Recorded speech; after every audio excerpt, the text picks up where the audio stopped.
दोस्तों, मैं हूं Prasanna Radiya from IIT BHU। I hope आप सभी लोग अच्छे होंगे। और जैसा कि ये जो समय चल रहा है वो काफ़ी ज़्यादा क्रिटिकल समय है जेई एस्पिरेंट के लिए, ठीक है, क्योंकि इसी समय पे एग्ज़ाम वगैरह चल रहे हैं और जो प्रिपरेशन है आपकी वो भी पीक पर है, ठीक है।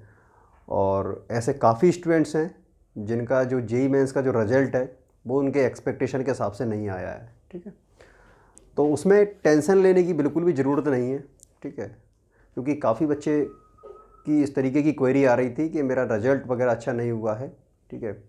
तो देखो, उसमें टेंशन लेने की बिल्कुल भी ज़रूरत क्यों नहीं है, क्योंकि सबसे पहली चीज़ तो आप ये समझो कि जनवरी में आपका एग्ज़ाम हुआ है। ऐसे काफ़ी स्टूडेंट्स हैं जिनका सिलेबस भी पूरा नहीं हुआ है, ठीक है। और जिनके सिलेबस भी पूरे हुए हैं तो उन्होंने प्रैक्टिस भी नहीं कर पाई, क्योंकि सिलेबस अगर पूरा हुआ है इतने कम ड्यूरेशन में, अगर सिलेबस पूरा हुआ है तो सिलेबस पूरा हुआ कैसे होगा? स्पीड में हुआ होगा, तो उसमें कवर करने में ही टाइम लगा होगा पूरा, और उसके लिए प्रैक्टिस की भी उन्हें टाइम नहीं मिला होगा। तो सबसे पहले चीज़ पे इस पे फोकस करो आप कि अगर आपका कोई एग्ज़ाम अच्छा नहीं गया है तो वो सबके साथ में है वो चीज़, ये मत सोचो कि वो हमारे साथ में ही है, ठीक है। और सबसे बेटर चीज़ ये सोचो कि अभी आपके पास में एक अटेम्प्ट और है, अप्रैल का अटेम्प्ट, और जिसके लिए आपके पास में समय है और आप बेटर कर सकते हो उसमें। और जो भी स्टूडेंट्स ये समझते हैं कि उनका सिलेबस पूरा नहीं हुआ है ये वो, तो इन चीज़ों पर फोकस ना करो। जितना हुआ है उसको आप प्रैक्टिस करना चालू कर दो, क्योंकि यही जो समय है वहाँ पर IIT NIT डिसाइड होता है, ठीक है। तो जितना सिलेबस हुआ है प्रैक्टिस करना चालू करो। सबसे बड़ी चीज़ जेई मेंस में यही है कि जितनी ज़्यादा प्रैक्टिस करोगे उतना ज़्यादा बूस्ट करोगे मार्क्स को, ठीक है। और दूसरी चीज़ ये बताना चाहूँगा मैं कि पढ़ने से मार्क्स नहीं आते, ठीक है। एक प्लानिंग के साथ पढ़ने से मार्क्स आएंगे आपके। सिर्फ आप पढ़ते रहोगे, आप पढ़ रहे हैं वो चैप्टर जो शायद ही जिसका एक क्वेश्चन आएगा और जिसको आप पढ़े जा रहे हो 1 महीने तक, और वो शायद ही आपसे हो जाए, क्या पता आप कॉम्प्लेक्स नंबर लेके बैठ जाओ, ठीक है। तो शायद आपसे क्वेश्चन ना भी हो लेकिन आप पढ़ रहे हो उसको, ठीक है। तो मैं ये चीज़ आपको रिकमेंड करना चाहूँगा कि आप सबसे पहले इंडेक्स बनाओ, तीनों सब्जेक्ट के इंडेक्स बनाओ, फिजिक्स केमिस्ट्री मैथ, और उनमें से चैप्टर को फाइंड आउट करना चालू करो। एक लिस्ट अपनी अलग से बनाओ। ऐसा नहीं है कि आपको पूरा सिलेबस करना है, ऐसा नहीं है आपको कि फुल में से फुल लाने हैं, ठीक है। आप अगर हाफ मार्क्स भी ला रहे हो तब भी आपके अच्छा परसेंटाइल आपका आ जाएगा। तो इस हिसाब से काम करो। सबसे पहले क्या करो कि तीनों सब्जेक्ट्स की लिस्ट बनाओ, इंडेक्स पूरा लिखो, और उसमें से फाइंड आउट करना चालू करो कि आप कौन कौन से चैप्टर अच्छे से कर सकते हो जो आपके बेटर हैं। 2 तरीके की लिस्ट बनाओ, ऐसे चैप्टर जो स्पेशली आते हैं और जिन्हें आप अच्छा कर सकते हो, ठीक है।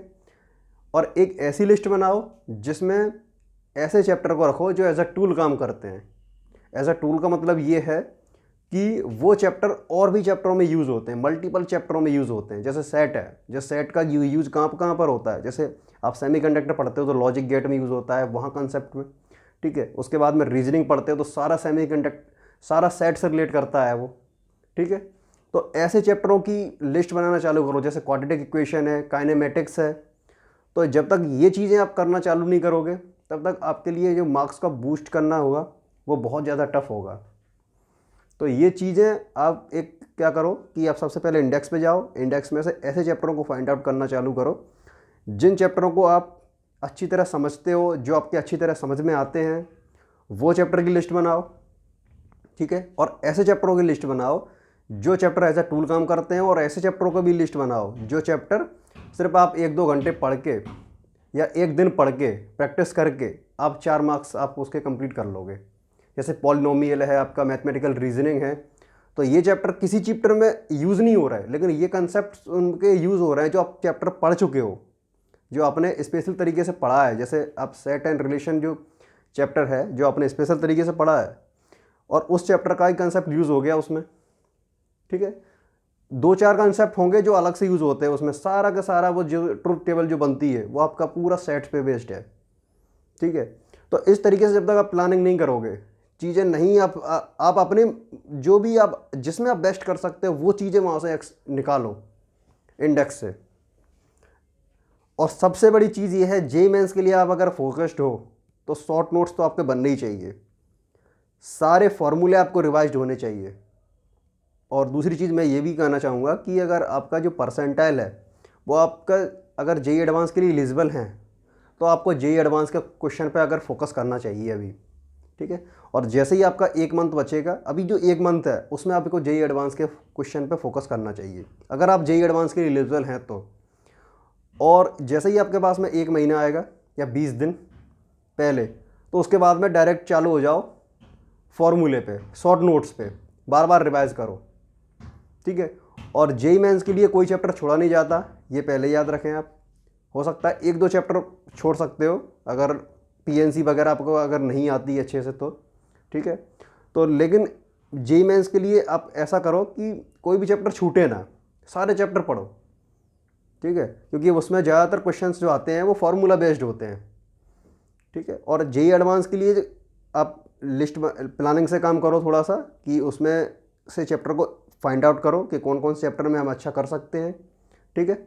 और एज ए टूल काम कौन कौन से चैप्टर करते हैं उनको थोड़ा अच्छा करने की कोशिश करो, क्योंकि उनके लिए मैं क्यों फोकस्ड हूँ, क्योंकि उन पे इसलिए मैं फोर्स कर रहा हूँ क्योंकि वो जो चैप्टर आप कर रहे हो ना, तो 2-3 चैप्टरों में आपकी हेल्प होगी उससे, ठीक है। और जब भी एडवांस का जब भी क्वेश्चन आपके सामने होगा, तब ऐसा ज़रूरी है कि वो जो क्वेश्चन होगा वो 2-3-4 चैप्टर को मिला के क्वेश्चन होगा, उसमें कहीं ना कहीं ऐसा नहीं है कि आपका एक चैप्टर से स्पेशली क्वेश्चन आ जाए, ऐसा कभी नहीं होगा जेई एडवांस में, ठीक है।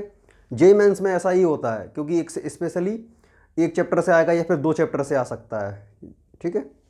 लेकिन जेई एडवांस में आपके साथ में ऐसा नहीं होगा कि स्पेशली एक चैप्टर से आ जाए, तो उसी हिसाब से प्रिपरेशन आपको करनी है। अभी आपके पास समय है, और अगर जेई एडवांस के लिए आप कट ऑफ आपका निकला है, एलिजिबल है, तो जेई एडवांस पर फोकस कर लो अभी, ठीक है। और अगर आपका कट ऑफ भी नहीं निकला जेई मेंस, जो जेई एडवांस के लिए एलिजिबल जिस कट ऑफ से हम होते हैं, तो आपको फिर जेई मेंस पे ही फोकस करना चाहिए, ठीक है।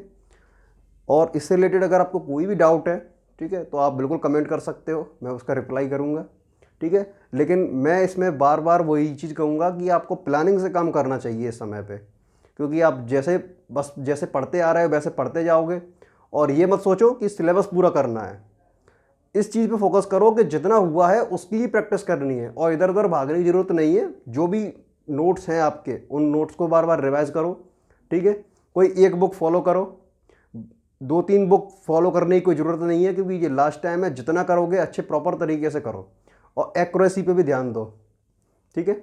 एक्यूरेसी में भी ध्यान देना ज़रूरी है, तो इस चीज़ पे ध्यान दो थोड़ा सा। जो भी कर रहे हो बिल्कुल एक्यूरेट होना चाहिए, ठीक है। इस चीज़ पे ध्यान दो थोड़ा सा। और भी इससे रिलेटेड अगर कोई डाउट है तो कमेंट कर सकते हो, बिल्कुल मैं रिप्लाई करूँगा। थैंक यू, ठीक है। और टेंशन लेने की बिल्कुल भी ज़रूरत नहीं है, ठीक है। धन्यवाद।